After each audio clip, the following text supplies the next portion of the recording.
Chapter 28 The Lightning Call.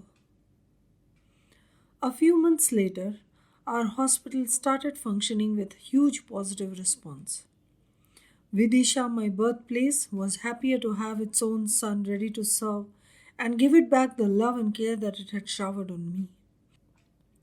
Having a fairly equipped national standard health facility was a matter of pride and privilege for my hometown. Bhopal, the capital city, was very near to us, hardly 1.5 hour distance by road. This had helped me organize the construction and working of my hospital better and faster. Moving to and from Bhopal became a frequent routine now. Every success has a price to be paid. We got less hours together, lesser still of leisure. Life was moving at too fast a pace. But we didn't complain. It was an altogether different world that I had embarked into, and I became busier by the day. It's extremely rare when our work itself is our passion. This was the case with me, and thus results were exponentially positive. It was more of a loving, personalized administration than just a mechanical healthcare service providing facility. Ridhima and Yuvan looked at each other. Both shared similar thoughts. Leaving his own hospital, one such as this, and coming to Chandigarh? Something majorly disturbing had to happen to compel Manav to do this. Manav had continued. Meanwhile, we again got a chance to visit Raipur. It was Raj Bhaiya's wedding anniversary and inauguration of his multi-speciality hospital this time. Kaira had not been a person to run back to her Maika at every pretext. She knew her responsibilities well and never shied away. Nor did she let physical limitations like her asthma or exhaustion to come in her way. But this time we had to be there. Unfortunately, I was too held up in my newborn hospital and its innumerable issues from bank loans to HR management, finances, maintenance, etc. All of these apart from providing satisfactory patient care. It was impossible for me to move. I suggested Kyra to carry on and cover for me. She agreed and planned a 2-day visit. She left for Raipur. I went on with my hectic work. In the midst of the chaotic routine, I received a call from her saying she was extending her visit to 5 days. I agreed, though unhappy because she shared a significant brunt that was my own to settle solely in her absence. I wished and congratulated Raj Bhaiya telephonically. I felt happy when he even discussed issues related to facility management with me. I genuinely regretted not having been able to be there then. He understood. Life was running at a whirlwind pace. The hospital had overcome its initial threshold and was trying to hold on by itself. We hadn't been this hard pressed ever before, swamped completely with work. About a month had passed when Kyra again asked to go home to Raipur. I agreed but wasn't happy about it. Her absence affected both me and the hospital negatively. Moreover, there was no convincing reason for her visit, but I refrained myself from saying anything. She returned in a couple of days. We didn't get time for weeks to discuss exactly what the matter was. I had faith in Kyra's discrimination and decision making prowess. I did notice, though, that her liveliness and will to indulge in long conversations with me, that she had been so fond of always, had reduced. I attributed it all to our physical and mental exhaustions, owing to dealing with hospital issues regularly. Not to mention varied kinds of patients and their relatives draining us of our mental and communicational faculties. Every day came up with a strange and new challenge to win over. A couple of months went by when she again asked to go home. This time I could not contain myself.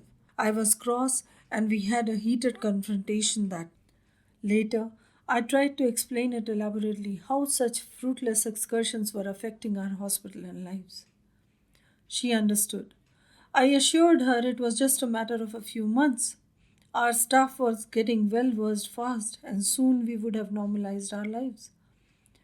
Kyra's birthday was round the corner. A few weeks, and there it was. Find time to make up for everything and start afresh, I mused. I would make the best of this opportunity. I decided to take her on a holiday, days away from this chaotic melange of routine that we had, days of rejuvenation of our relationship, of our love. I was in cloud nine of happiness with the mere anticipation of my plan and its execution. I gleefully went on singling out one present from another, taking immense pleasure in doing all this secretly. Here I was confronted with a tiny quest. I had to tell her to manage her work in such a way so as to keep herself free on those days without divulging my exact plans of our holiday. I found a suitable time and broached the subject. Kyra, there's a 3 day conference next week. Can you organize your work in a way that we can both go attend it? I had expected her to beam in delight instantly, but contrary to that, I got a sullen and indecisive expression. I have a lot of patients lined up for the next fortnight, Manav. You please carry on. Moreover, a surgical conference would be more a waste of time for me. I would rather cover up here in your absence, she cleared. I was utterly disappointed, but I didn't let it diminish my morale. She would definitely agree when I told her it was an exclusive holiday for just the two of us. I shall wait, I decided. One morning I was in the outdoor, surrounded by patients and duty doctors waiting for my instructions for indoor patients. The phone rang. I remember each word of the conversation. Dr. Mandit, the voice wasn't clear at the other end. It was a male voice. I tried. Hello? Hello? He was louder now. Hello? Is it Dr. Manav? I need to Dr. Man. There was urgency in the voice. I answered, Yes, this is Manav. How can I help you? By the sound of it, it was an emergency. I turned towards the doctors and asked them to confirm if the ambulance and the driver were free. They might be needed. Calls such as this were not unusual. People used to call before getting their critical patient shifted to our hospital. The voice said, Sir, I am calling from a dhaba on the Vidisha Bhopal highway. There has been an accident here. I got my pen ready to jot down the details. How many casualties? Sir, the voice cracked again. I held on to the receiver. One or none? Yes, please repeat. Where should I send the ambulance? I asked. The Vidisha highway, sir, around 15 minutes distance from Vidisha towards Bhopal. It's a sedan, sir, hit head on by a lorry. Fine, I'll send it immediately. I was about to hang up, but he interjected. Do come fast, sir. I repositioned the receiver. Hello? I called out loudly, but the person had hung up by then. Why had he asked me to come? Was it some friend or relative of mine? As a doctor, it was an obvious expectation that I myself would come. I would send the well equipped ambulance with a duty doctor and nursing staff. They could inform me if I was required to be there personally. It was just 15 minutes distance. They could get the patient here in no time. I nearly gave the instructions when I decided to go myself. If it was some personal acquaintance, I should be there. The ambulance was ready. I jumped in on the passenger seat. We raced towards the accident site. It wasn't difficult to locate with a huge crowd around. There was the giant of a lorry standing all right. Rest was obscured by the crowd. I walked ahead while the staff organized the stretcher and followed. A few steps ahead, and it all revealed itself. The sedan had been towed out. Its front half was completely crushed. The driver nor the passenger were in any chance of surviving this kind of impact, I inferred. No tattered bits of airbags were visible. Obviously, they were not wearing the seat belts. Kids these days, I clenched my teeth in frustration. I had reached near the place where the victim or victims were. By the time people had realized who I was and scattered to give me space, a very close family friend came up to me and put his hand on my shoulder. I was about to say hello to him when my eyes reached down where people sat squatting over the person or persons. They moved apart to give me space.